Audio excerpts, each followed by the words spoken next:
ห่างหายไปนานเลยนะครับเป็นยังไงบ้างอยู่กับผมสวิตเชิร์ตและเนื้อหาอัปเดตทั้งหมดภายในเกมเชนก่อนอื่นต้องขอโทษทุกคนด้วยนะครับที่ผมทำทุกคนรอนานนะครับสำหรับตัว EP 2ช่วงก่อนหน้าผมมีปัญหานิดหน่อยก็เลยทำให้ EP 2เนี่ยล่าช้าเข้าไปอีกแล้วดันมีอัปเดตอีกผมก็เลยคิดว่าถ้าเราอัปเดตให้มันนิ่งก่อนแล้วทำรวบเดียวเนี่ยน่าจะเป็นสิ่งที่ตอบโจทย์มากกว่าและดีกว่านะครับซึ่งใน EP 2นี่เองเนี่ยจะมารวบเนื้อหาอัปเดตที่ว่ามีอะไรบ้างที่เข้ามาใหม่แล้วก็มีอะไรบ้างที่ถูกนำออกไปนะครับซึ่งตอนนี้เนี่ยหัวข้อในคลิปนี้จะถูกแยกเป็น3หัวข้อหลักๆเลยก็คือ 1. อัปเดตใหม่ 2. สถานที่และ 3. ความสามารถของเชนนั่นเองซึ่งสาเหตุที่หัวข้อ EP 2 ไม่ตามตัว EP 1 เพราะว่าในอัปเดตนี้เนี่ยมีส่วนที่ทำให้เนื้อหาใน EP 1 หรือว่าหัวข้อที่ผมสำรองไว้เนี่ยมันต้องถูกปรับเปลี่ยนใหม่ยกแผงเลยก็เลยผมเลยแยกออกมาใหม่หลักๆนะครับใหญ่ๆ3หัวข้อที่บอกไปเมื่อกี้เลยโอเคในเมื่อทุกคนพร้อมกันแล้วเนี่ยเราก็จะมาเริ่มคลิปกันเลยนะครับกับหัวข้อที่ 1 อัปเดตใหม่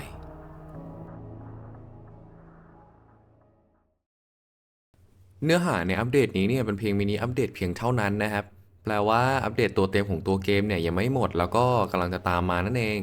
โดยอัปเดตนี้เนี่ยจะเพิ่มอาวุธที่มีชื่อว่าวินเชสเตอร์เข้ามา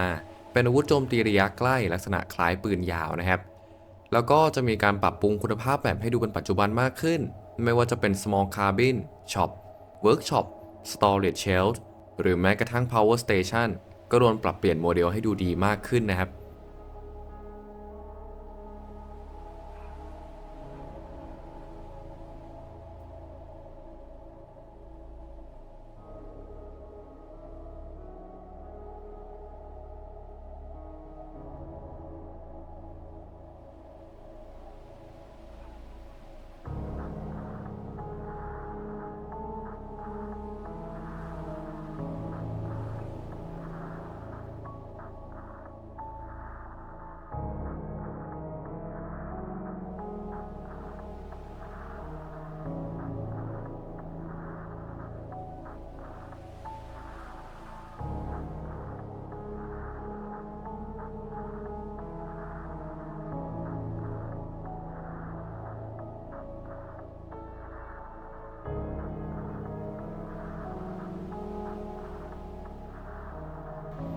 และทางเกมเนี่ยก็ได้เพิ่มสถานที่ใหม่ที่มีชื่อว่า Maintenance Tunnel เข้ามาลักษณะของมันเนี่ยเหมือนอุโมงค์ขนาดใหญ่ที่ด้านในมีข้าวของระเกะระกะมากมายรวมถึงศพทหารที่นอนตายอยู่ด้วยด้านในจุดปลายทางเนี่ยจะมีประตูเหล็กบานหนึ่งที่เขียนกำกับไว้ว่าเข้าได้สำหรับบุคคลที่ได้รับอนุญาตเท่านั้นซึ่งส่วนตัวเนี่ยผมคิดว่าอาจจะเป็นไปได้นะที่ทางเกมเนี่ยจะแอดส่วนนี้เข้ามาก่อนเพื่อเตรียมตัวสำหรับการนำเนื้อเรื่องใหม่เข้ามาก็เป็นไปได้นะ และต่อมาเนี่ยจะเป็นการบัฟตัวเชนให้เก่งมากขึ้นนะครับ โดยตอนนี้เนี่ยเชนสามารถหลบการโจมตีจากผู้เล่นได้ไม่ว่าจะเป็นการโจมตีธรรมดาหรือการโจมตีพิเศษก็ตาม และตอนนี้เนี่ยเชนจะมีร่าง2แล้วนะครับ ลักษณะของเขาเนี่ยจะมีแขนข้างขวาเป็นสีดำซึ่งตัวนี้เนี่ยคล้ายๆกับร่าง Enrage เลยแต่ว่าจะไม่ได้โจมตีดุเท่า Enrage นะครับ และอีกอย่างนะครับในตอนที่เชนอยู่ในร่าง Enrage Point จะกลายเป็นคูณ2ทันทีเมื่อทำดาเมจใส่เชนนะครับแล้วก็ปรับดาเมจของ EXOR จาก 1.25 ดาเมจเป็น 1.3 นั่นเองซึ่งในตอนนี้ตัวแมปจะอยู่ในสภาพบรรยากาศ Snowy นะครับแล้วก็มีการเพิ่มบริษัทเข้ามาด้วยที่ผมได้พูดไปเมื่อกี้เนี่ยจะเป็นสรุปโดยรวมของอัปเดตนี้นะครับทีนี้เนี่ยเราจะมาเจาะเข้าเนื้อหากันเลยเริ่มต้นที่อาวุธใหม่เลยก็คือ Winchester นั่นเอง Winchester จะทำความเสียหาย 2 ฮิตแรกอยู่ที่ 0.75 หน่วยนะครับแล้วก็ฮิตที่ 3 เนี่ยจะอยู่ที่ 1 หน่วยโดยเราสามารถกดปุ่มตัว F เพื่อเป็นการบล็อกการโจมตีจากเชนได้ซึ่งก็จะมีโอกาสในการที่เรากดบล็อกแล้วจะมีคัตซีนขึ้นมานะครับให้เรากดปุ่มรัวๆอีกด้วยหากกดพลาดเนี่ยจะทำให้เราได้รับความเสียหาย 20 หน่วยขึ้นไปแต่ถ้าเกิดผ่านไปได้เนี่ยจะได้สเตมิน่ากลับคืนมาประมาณ 25-30% เลยนะครับและในการกดปุ่มคลิกขวาเพื่อใช้ความสามารถ QTE นั้นจำเป็นจะต้องทำให้หลอดสีขาวตรงกลางหน้าจอเต็มก่อนถึงจะใช้ QTE ได้นะครับเมื่อเรากดใช้ QTE แล้วตัวเราจะพุ่งไปข้างหน้าหากชนกับเชนเนี่ยจะทำให้เกิดเป็นเกมโหมด QTE ขึ้นมาหากเรากดพลาดเนี่ยจะทำให้เราได้รับความเสียหาย 25 หน่วยขึ้นไปหากกดสำเร็จในครึ่งแรกจะทำให้เราทำดาเมจอยู่ที่ 8 หน่วย และหากกดสำเร็จอีกครั้งในครึ่งที่ 2จะทำดาเมจอีก12หน่วยรวมเป็น20หน่วยนั่นเองแต่ถ้าหลอดสีขาวตรงกลางหน้าจอเราเต็มแล้วแต่เราเลือกที่จะไม่ใช้ QTE เนี่ยในการฟันฮิตครั้งที่3เนี่ยจะเป็นการสร้างคัตซีนขึ้นมานะครับแล้วเราก็จะสามารถที่จะทำดาเมจต่อเชนเนี่ยถึง 7.5 หน่วยเลย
โดยเจ้า Winchester จะสามารถซื้อได้ที่ร้านค้านะครับราคา500 point และเมื่อเราใช้ QTE เสร็จแล้วเนี่ยตอนเช้าอย่าลืมมาซ่อมปืนด้วยนะครับราคาแค่20 point เท่านั้นเอง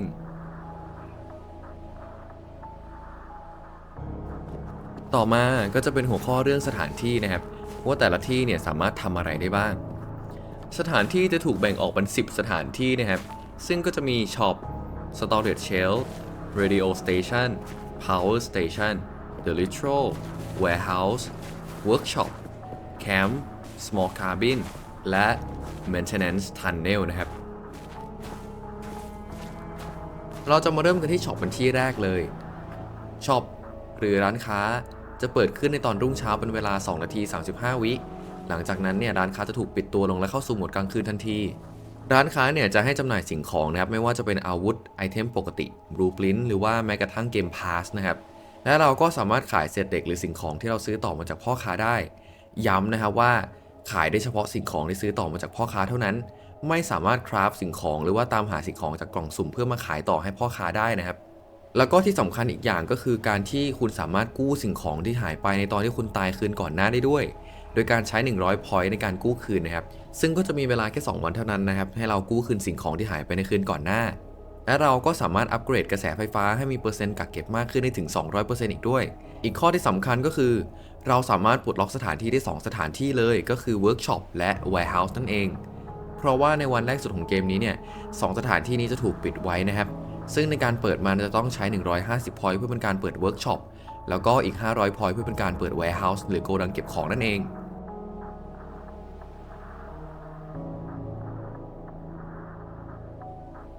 สถานที่ต่อมาก็คือ Workshop นั่นเอง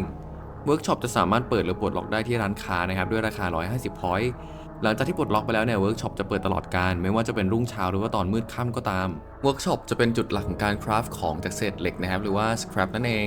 โดยการนำเศษเหล็กเนี่ยไปไว้ในเครื่องคัดแยกเพื่อแปลออกมาเป็นชิ้นส่วนที่เราต้องการคราฟของเราซึ่งในการคราฟของเนี่ยจะมีบางชิ้นที่จำเป็นต้องการบลูพรินท์นะครับเพื่อทำการปลดล็อกสูตรเช่น Mid Combat Knife Double Barrel Shotgun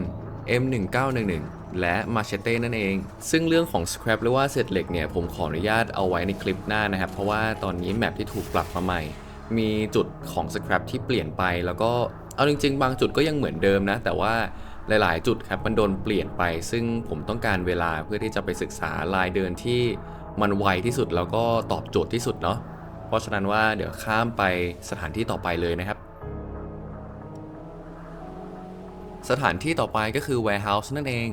Warehouse จะสามารถเปิดหรือปลดล็อกได้ที่ร้านค้านะครับเช่นเดียวกับ Workshop เลยแต่สามารถปลดล็อกได้ด้วย500 point นะครับเมื่อปลดล็อกแล้วเนี่ย Warehouse จะเปิดตลอดการไม่ว่าจะเป็นตอนกลางคืนและตอนเช้านะครับ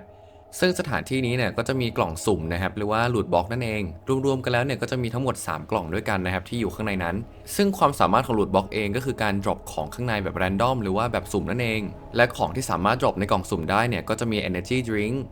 stun grenade bear traps machete และ flash นั่นเองโดยกล่องสุ่มจะรีของมาอีกครั้งหลังจากที่เราเปิดไปแล้ว6นาทีนะครับแล้วเราก็สามารถที่จะได้ยินเสียงเปิดปิดของมันได้ด้วยไม่ว่าจะเป็นตอนเปิดหรือปิดก็ตามนะครับได้ยินเสียงหมดเลยแล้วก็ตัวของกล่องสุ่มเนี่ยจะมีโอกาสที่จะไม่ drop อะไรเลยนะครับหรือว่าว่างเปล่านั่นเองเพราะฉะนั้นว่าไม่ต้องตกใจนะครับถ้าเกิดเปิดมาแล้วไม่เจออะไรอยู่เลยสถานที่ต่อมาก็คือ small cabin นั่นเองซึ่งด้านในของ small cabin เนี่ยจะมีลิ้นชักที่สามารถเป็นจุดเกิดของเศษเหล็กได้อยู่2ที่นะครับแล้วก็จะมี loot box ที่อยู่ข้างใน1กล่อง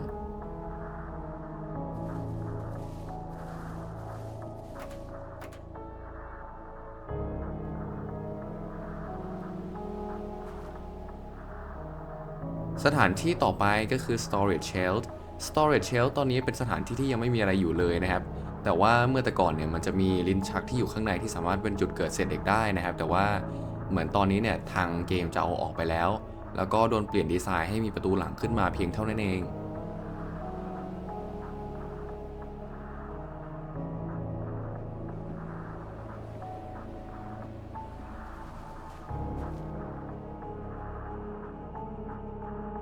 สถานที่ต่อมาก็คือ radio station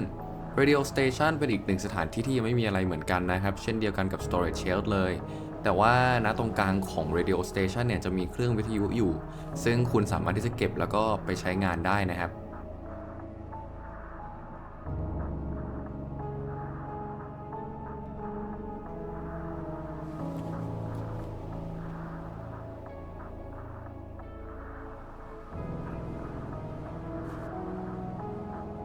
สถานที่ต่อมาก็คือ power station power station ก็คือศูนย์รวมพลังงานไฟฟ้าภายในเกมนะครับซึ่งเริ่มมาเนี่ย power หรือพลังงานไฟฟ้าจะมีอยู่ 100%ซึ่งเราก็สามารถอัปเกรดมันได้จนถึง 200%โดยการไปที่ช็อปหรือว่าร้านค้านั่นเองนอกจากนี้ในระหว่างวันหรือกลางคืนเองเนี่ยพลังงานที่ถูกใช้ไปเรื่อยๆจะทำให้ power station เกิดขัดข้องขึ้นมา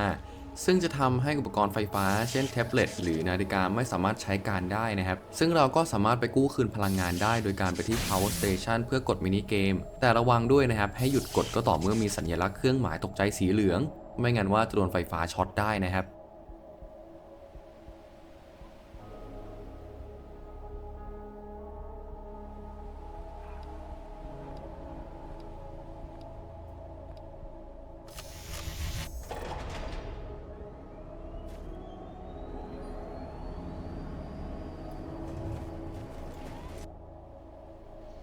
สถานที่ต่อมาก็คือ The Ritual หรืออีกอย่างก็คือจุดเกิดของเชนนั่นเอง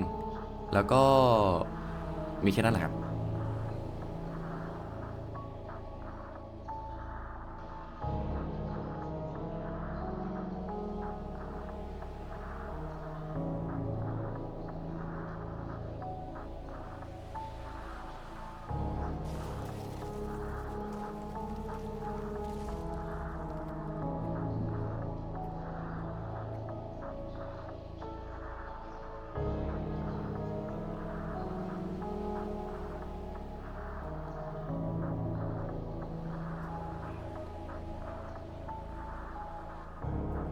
ต่อมาก็คือแคมป์นั่นเอง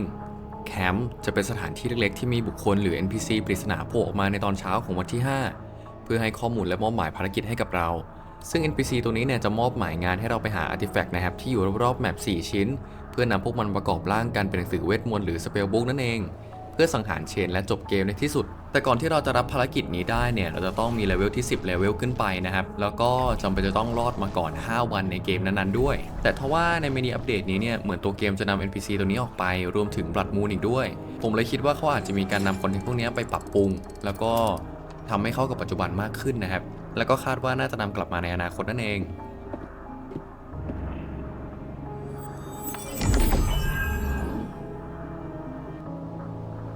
มาถึงสถานที่สุดท้ายกันแล้วนะครับ และสถานที่นี้ก็เพิ่งถูกเพิ่มเข้ามาใหม่อีกด้วย ก็คือ Maintenance Tunnel นั่นเอง ลักษณะของมันเหมือนอุโมงค์ขนาดใหญ่นะครับที่ด้านในมีลูทบล็อก1กล่อง แล้วก็มีลิ้นชักอีก2ที่นะครับที่ด้านในสามารถเกิดเป็นเศษเหล็กได้เหมือนกัน โดยรวมแล้วสถานที่นี้ก็ยังไม่มีอะไรมากนะครับแต่ผมคิดว่ามีโอกาสที่จะเป็นไปได้ที่ทางเกมเตรียมสถานที่นี้ไว้เพื่อรองรับเนื้อเรื่องใหม่ก็เป็นไปได้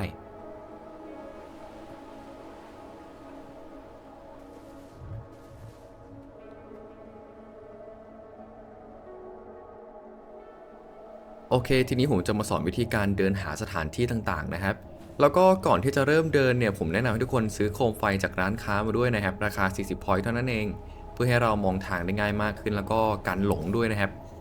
ซึ่งจุดที่ผมจะเริ่มเดินก็คือที่ร้านค้านะครับโอเคนะครับถ้าทุกคนพร้อมแล้วก็ผมจะบอกบางอย่างที่ค่อนข้างที่จะสำคัญกับการเดินครั้งนี้ให้ฟังด้วยนะครับ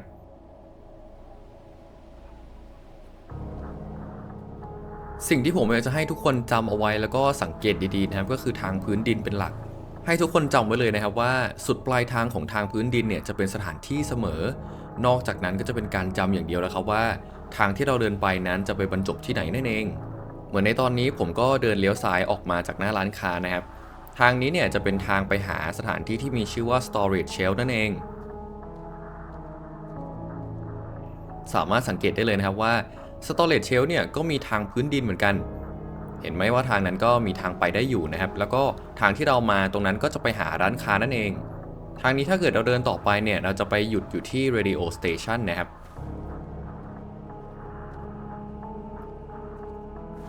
นี่เลยตรงนี้ก็จะเป็น radio station ครับเช่นเดียวกันโอเคครับกลับมาแล้วเมื่อกี้มีปัญหานิดหน่อยผมจะพูดว่าเช่นเดียวกันครับว่า radio station เนี่ยก็จะมีทางพื้นเหมือนกันทางพื้นดินนะครับที่ไปหาตรงจุดอื่น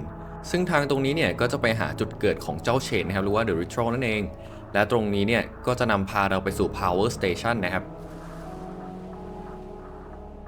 ถ้ายังกลัวหลงอยู่ก็พยายามเดินตามผมมาก็ได้นะครับผมจะพยายามไม่วิ่งแล้วก็จะไม่ตัดคลิปมากนะครับนี่เราก็จะเจอตัวของ Power Station แล้วนะครับในระหว่างนี้ถ้าเกิดเราเจอเศษเหล็กก็สามารถเก็บไปได้เลยนะครับจริงๆเศษเหล็กสามารถเกิดที่เสาต้นนี้ได้ด้วยนะครับอีกอันหนึ่งต่อไปนะครับในทางพื้นดินตรงนี้เนี่ยหรือว่าอยู่ข้างหน้า Power Station จะนำพาเราไปสู่ The Ritual นั่นเองหรือว่าแท่นพิธีบูชานะครับจุดเกิดของเชนนั่นเอง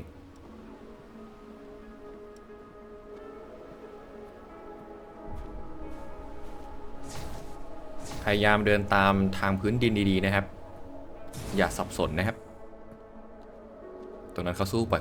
ครับตรงนี้จะเป็น The Ritual ครับแล้วก็เดินเข้ามาหน่อยแล้วก็เบี่ยงขวานิดหน่อยนะครับเราจะสามารถเจอทางพื้นดินอีกทางหนึ่งได้ซึ่งทางนี้เนี่ยก็จะนำพาเราไปสู่ Warehouse นั่นเองแต่ก็จะมีทางพื้นอีกทางหนึ่งตามผมมาเลยนะครับเบี่ยงขวามาอีกหน่อยทางตรงนี้เนี่ยจะนำพาเราไปสู่ Workshop นั่นเองแต่ว่าเราจะไป Warehouse ก่อนนะครับเดินตามผมมาเลยครับ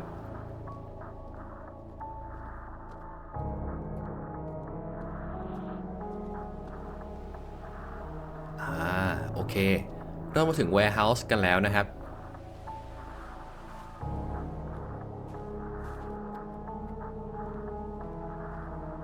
ต่อมาเนี่ยข้างหน้า Warehouse ทางข้างหน้าตรงนี้จะนำพาเราไปสู่ Workshop นะครับ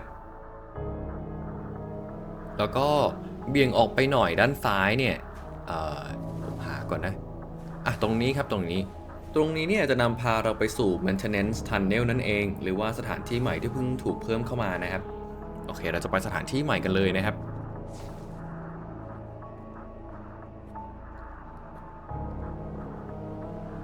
เห็นแสงไฟใช่ไหมครับตรงนั้นแหละก็คือ Maintenance Tunnel นั่นเอง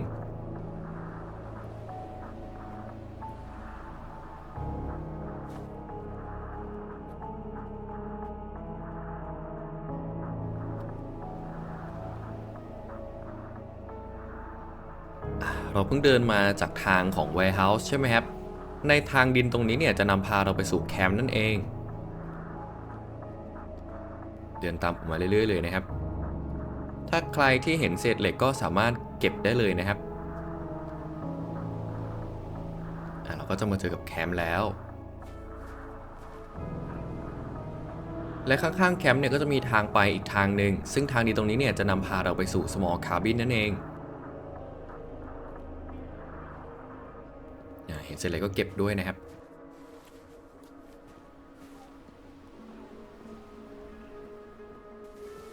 เมื่อเรามาถึง small cabin แล้วนะครับเราก็จะสามารถไปหาเวิร์กช็อปที่อยู่ตรงนู้นได้นั่นเองแต่ว่าตรงนี้ค่อนข้างที่จะสับสนนิดหน่อยนะครับเพราะว่าทางดินเนี่ยค่อนข้างแตกแยกกันผมแนะนำให้ทำตามผมนะครับก็คือมายืนตรงประตูตรงนี้แล้วก็หันหน้าออกนะครับแล้วเดินตรงไปเลยเราจะเห็นทางดินที่ชัดเจนขึ้นนะครับก็คือตรงนี้นั่นเองเดินตามแสงไฟด้วยก็ได้นะครับทีนี้ก็จะเจอทางดินแล้วที่ชัดเจนเห็นใช่ไหมครับตรงนี้ก็คือเวิร์กช็อปนั่นเองซึ่งข้างหลังของเวิร์กช็อปเนี่ยก็จะมีทางดินอีกทางหนึ่งเหมือนกันนะครับทางดินตรงนี้จะนำพาเราไปสู่The Ritual นั่นเองหรือว่าจุดเกิดของเชนนะครับแต่เราจะกลับมานะครับตรงนี้ที่ Small Cabin ก่อนนะครับเลี้ยวซ้ายออกมานิดหน่อยตรงนี้นะครับเลี้ยวซ้ายออกมานิดหน่อยแล้วก็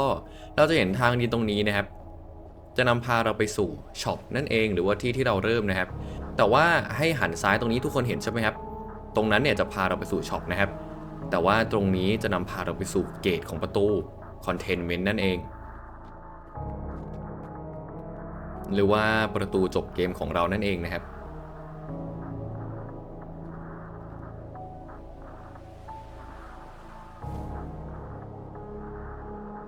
โอเคเพื่อไม่ให้หลงนะครับผมจะเดินตามทางแล้วก็จะไม่ลัดนะครับอาจจะมีการวิ่งนิดนึงนะครับเพื่อความไวเดี๋ยวคลิปมันจะยาวเกินนะครับเดินตามทางดินมาเรื่อยๆเลยครับ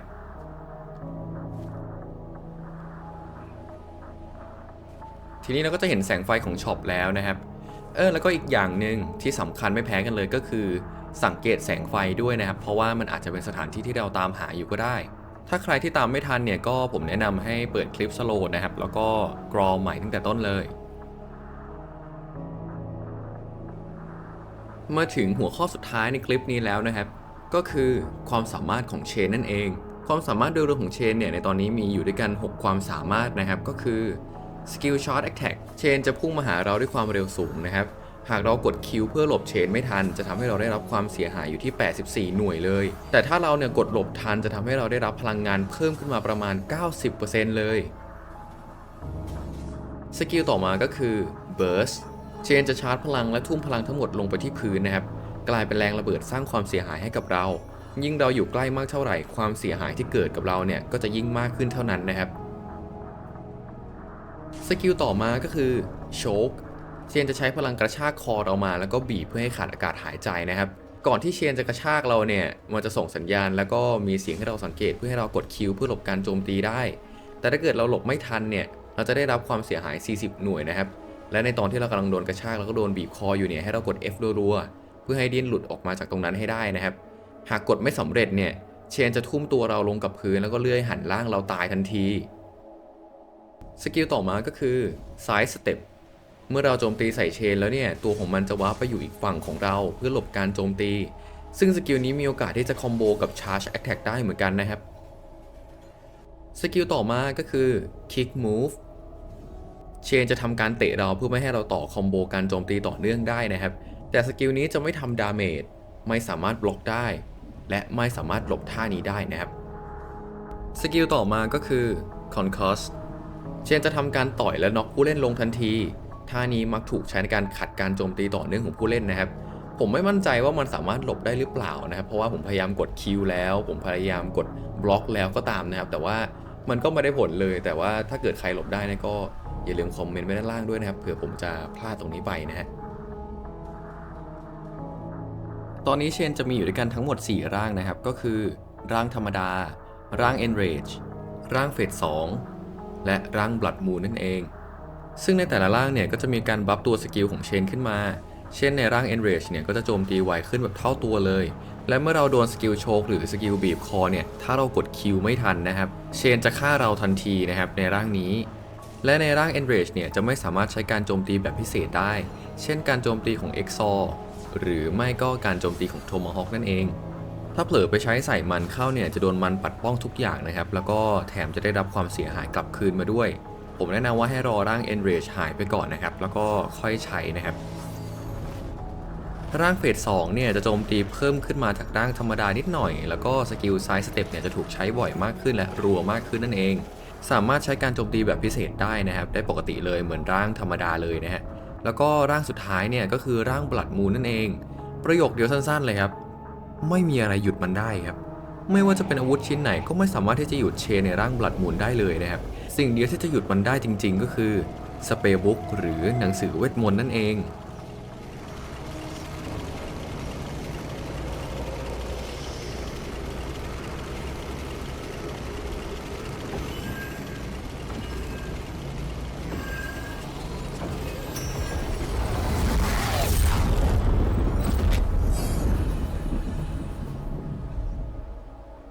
เอาล่ะจบไปแล้วนะครับสำหรับ EP 2แล้วก็ต้องขอโทษอีกครั้งด้วยนะครับที่ต้องทำให้ทุกคนต้องรอนานหวังว่าจะสมกับการรอคอยกันนะครับในตอนนี้เนี่ยข้อมูลของเกมก็อาจจะมีการขยับเขยื้อนบ้างเล็กน้อยนะครับไม่ค่อยจะนิ่งสักเท่าไหร่หากผมตกหล่นข้อมูลส่วนไหนไปก็สามารถพิมพ์มาในใต้คอมเมนต์ได้เลยนะครับขอบคุณทุกคนที่ตั้งตารอในคลิปวิดีโอนี้กันนะครับไว้เจอกันในวิดีโอหน้าครับ